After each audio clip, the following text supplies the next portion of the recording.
The final boss is what makes every game more interesting. Seeing your character go through many hardships, troubles, and trials on their journey only to be faced by the final encounter, the last person or thing that stands in their way from becoming whatever your character was destined to be, it's a pretty fantastic moment, and when you finally defeat them, it makes it even better.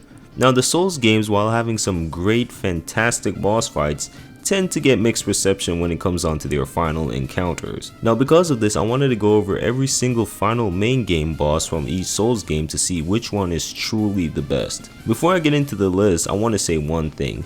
This is just my ranking based on personal preference. Everyone's ranking is going to be different. Your top 3 might be different from other people's top 3, and that's okay. There's no need to get mad. So yeah, you know what? I don't even know why I just wasted my breath, because I know a lot of people just ignore everything I just said and will still complain in the comments. So yeah, let's move on. Also, if you like videos like this, be sure to like and subscribe, or else I don't know, if you do it, just do it if you want to. Anyways, let's get to the ranking. So let's start off this list with True King Elond, which is the most disappointing dog water final boss fight ever. You mean to tell me that I've been fighting super strong monstrosities and overpowered humans throughout this entire game just for the final boss to be a yapping slug? Now, don't get me wrong, I do understand why he's this weak. He's far out of his prime, and the boss fight itself being disappointing is done on purpose. But come on, they could have at least made him more exciting. But I guess technically the previous boss, which was the fake version of him, is the real final boss, while True King is more of a revelation instead. But that aside, this boss, lore-wise, is pretty good, but as an actual battle, it sucks. At 6th place we have Nishandra. When Manos was defeated, Nishandra was born from one of his fragments, she and her sisters. She was the smallest out of all the fragments, and because of this, she became the embodiment of her father's want. Sometime later, Nishandra gained a human form and stepped into the land of Drang Lake. She wanted to rule the land and became queen. However, to do this, she would have to find a king. And here she met King Vendrick, who ruled the lands. She seduced him and then finally became queen. However, some time later, Vendrick found out the truth about Nishandra, when he stared into her soul only to find nothing. Because of this, he locked himself inside a crypt to hide his powers from her. Lore aside, the boss fight itself gets a bit too much hate from the community. Sure, is it kind of annoying having to deal with the cursed orbs? Definitely, but is everything about the boss fight utterly garbage? Hell no. While it may not be a spectacle to behold, the fight itself is still pretty enjoyable. I mean, her design is great, the arena, while grey, still looks pretty cool. The only issue I have is the fact that she barely moves around and the cursed orbs, but other than that, her fight is pretty okay. At 5th place we have Gwyn. I always found it funny and somewhat ironic how in the earlier Souls titles, the games were still difficult all the way through with the amount of enemies and bosses, but towards the very end when facing the final boss, they were somehow among the easiest encounters. Just like the True King and Nishandra, Gwyn fits into this as well. Gwyn is an easy boss fight, but in my opinion, he's an easy fight done right because his moveset is still flashy and cool. And the lore behind him makes him more interesting, but it also makes you understand why he isn't a super difficult enemy, at least not anymore. You see, when Gwyn found the first flame, this gave him enough power to stand a chance against the ancient dragons. After defeating them and conquering their land, he then built the city of Anorlando, and everything was going his way. Up until the fire started to fade, and Gwyn didn't want his age to die, so what he did was he sacrificed himself to tend the flame for who knows how long, up until we as the player encounter him. So this is the reason why he's super weak and zombified. He's basically a former husk of himself that spent hundreds of years tending the flame while it burnt him away slowly. Overall, Gwyn, despite many people calling him a disappointment, is still one of my favorite bosses in the entire game of Dark Souls, and his OST is also good. And speaking of OST, I might make a video ranking the best or at least my favorite boss soundtracks in the Souls series. At 4th place we have Radagon and Elden Beast. Technically Elden Beast is the true final boss battle, but since Radagon is attached to his fight, I'm just going to include both of them.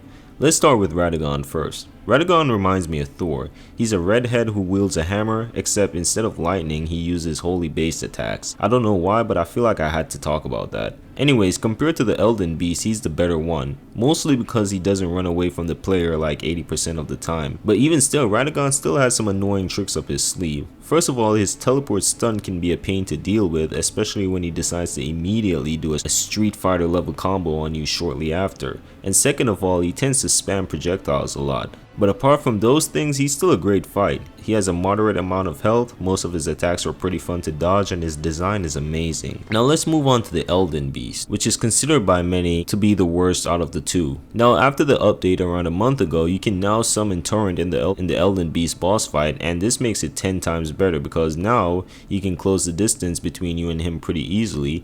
This also makes dealing with some of his annoying attacks easier than before. Some of these set attacks are the giant AoE he does when he flips into the air and the Elden stars.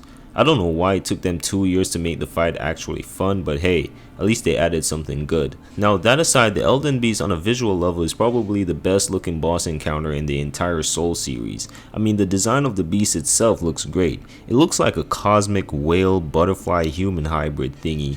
I don't know. The design of the arena also looks beautiful as well. Overall, while both Elden Beast and Radagon makes a decent final boss, there's some other ones that outshines them. Now let's move on to the number 3 spot, Gehrman the First Hunter. Gehrman was literally the first ever hunter of beasts to exist within the Bloodborne world. He opened up a workshop for other people to become hunters just like him. He eventually met up with Lady Maria and he trained her to become a skilled hunter. However, after a raid on a certain fishing village, Maria took her own life due to the guilt she felt, and this left Gehrman sad and depressed. He eventually chose to be in the hunter's dream due to him wanting to be with Maria again in the form of a doll. He got his wish, but he was still unhappy because he knew deep down that the doll wasn't Maria. Anyways, lore aside, let's talk about the boss fight and the presentation. When we first met Gehrman in the game, he was in a wheelchair, so a lot of people, including myself, were surprised when we saw him get up after we refused to submit our lives. Plus the lines, "Tonight, Gehrman joins the hunt," goes so hard. The visual design of the arena is also beautiful, and the weapon he's wielding looks intimidating. The fight itself is also pretty great. He's a hunter just like you, which means he's super fast and nimble and has a lot of tricks up his sleeve. Another thing I really love about this fight is the fact that everything you've learned throughout the whole game comes into play here. Overall, Gehrman makes a fantastic final boss, and I can see why some people would probably place him higher.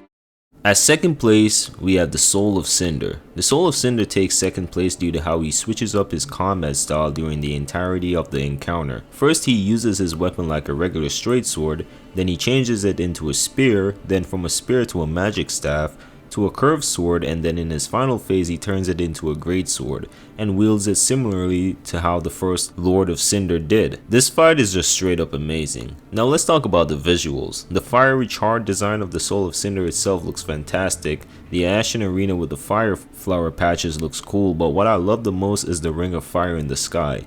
It just cements the feeling that you're at the end of your journey and this guy or guys is your final roadblock. The lore behind the Soul of Cinder is also cool, as he's the amalgamation of all people who've previously linked the flame, so somewhere in there was our previous Dark Souls character, and that's why at the end he started to use Gwyn's attacks. All in all, it's a phenomenal encounter, and that's why I placed it this high.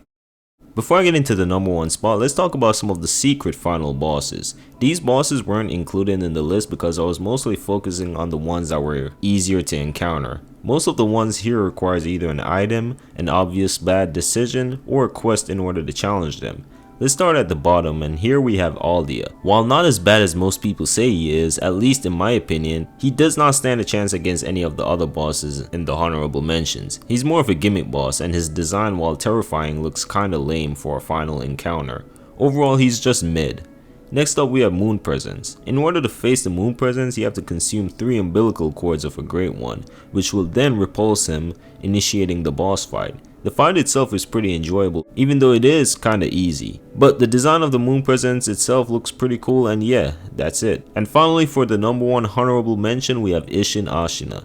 To fight Ishin Ashina, you have to choose to help your father and forsake Kuro, which is obviously the bad choice. Doing so will make Emma come out to kill us, and after killing her, Ishin comes out to put an end to us. The fight is awesome. Ishin Ashina has a lot of flashy attacks that are satisfying to deflect and dodge, and out of everyone I just mentioned, he's the hardest, so yeah, he's a great secret final boss. Now, at the number 1 spot, we have Ishin the Sword Saint. Are we really surprised that he's at the number 1 spot? Ishin is my second favorite boss fight of all time, coming just behind Gale. Before I get into the fight itself, let's talk about how cool his presentation is. The arena looks fantastic, and I love the fact that it's super big and open. And now let's move on to this boss fight. His encounter is amazing, as just like Gehrman, he makes sure to let the player know that they have to use everything they've learned while playing through the game against him, starting from basic stuff such as deflection and countering unparryable attacks to more advanced stuff like lightning reversal. Another thing I love about his boss fight is that it changes throughout each phase and how much he feels like a rhythmic battle. All in all, in my opinion, Ishin the Sword Saint is the best final boss in Soulsborne history. And if you want to hear me talk more about him, then you can check out this video right here. You can just skip towards the ending of it, just, because yeah, I already kind of spoiled it. Again, this is just my opinion and personal preference. If you want to see more videos like this, be sure to hit like and subscribe. Only if you want to. If you want a place to hang out and talk about Soulsborne content, you can check out my Discord in the description. And if you want to support me even more, you can check out my Patreon. There you can do a lot of stuff. You can even request video ideas as well. And speaking of Patreon, shout out to my Patreon members: NoHo Seb, Frank Holos, Hugh Nguyen, and Jabroni Jones, who's a paid member. Thank you all for the support, and thank you all for whoever is watching this video. I hope you all have a good one.